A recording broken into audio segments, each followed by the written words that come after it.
नमस्कार सभी धर्मी लोगों का आपके अपने चैनल पर एक बार फिर स्वागत है। आज मैं आप लोगों को भगवान शिव से संबंधित अग्नि यज्ञ के संदर्भ में बताऊंगा।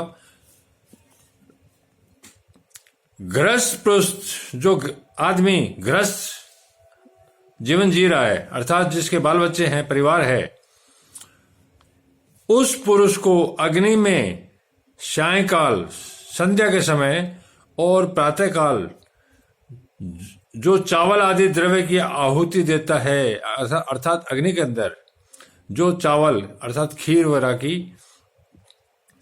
अग्नि में द्रव्य, इसको द्रव्य कहा गया है, घी के साथ आहुति देता है, उसी को अग्नि यज्ञ कहते हैं। यह अग्नि यज्ञ परमात्मा से आपका संबंध बनाता है। जो ब्रह्मचारी आश्रम में स्थित है, उन ब्रह्मचारियों के लिए समिधा का आधानी अग्नि यज्ञ है। वे समिधा का अग्नि में हवन करे। ब्रह्मचारी आश्रम में निवास करने वाले जो का जब तक विवाह न हो जाए और उपास नागिनी की प्रतिष्ठा न कर ले, तब तक उनके लिए अग्नि में समिधा की आहुति, व्रत आदि का पालन तथा विशेष यजन आदि ही कर्तव्य है। यही उनके लिए अग्नि यज्ञ है।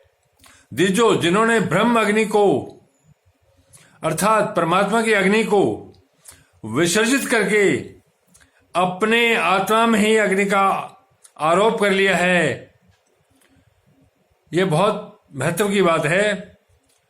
कुछ जिनको परमात्मा का ज्ञान प्राप्त हो जाता है, जो तप द्वारा जो पुरुष अग्नि को अर्थात अग्नि को विसर्जित करके अर्थात अपनी आत्मा के अंदर अपना शरीर जिन्होंने निर्मल कर लिया, मन निर्मल कर लिया है, मस्तिष्क निर्मल कर लिया है, जो पवित्र जीवन जी रहे हैं, उन्होंने अपनी आत्मा में अग्नि का आरोप कर लिया है।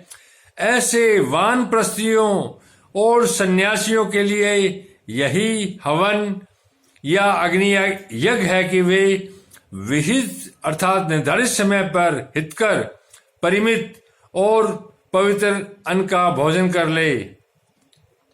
ब्राह्मणों, सायंकाल अग्नि के लिए दी हुई आहुति अर्थात लोगों जो शाम के समय अग्नि में जो आहुति दी जाती है, वह संपत्ति प्रदान करने वाली होती है, ऐसा जानना चाहिए। और जो प्रातःकाल सूर्य देव को दी हुई आहुति आयु अर्थात आपकी उम्र को बढ़ाने वाली होती है, यह बात अच्छी तरह समझ लेनी चाहिए। दिन में अग्निदेव सूर्य में प्रविष्ट हो जाते हैं, अर्थात जो अग्नि देवता है दिन के समय में वह सूर्य में प्रविष्ट हो जाते हैं। अतः प्रातःकाल सूर्य को दी हुई आहुति भी अग्नि यज्ञ के ही अंतर्गत है। इस प्रकार यह अग्नि यज्ञ का वर्णन किया गया है। अब मैं आपको कल देव यज्ञ के बारे में बताऊंगा।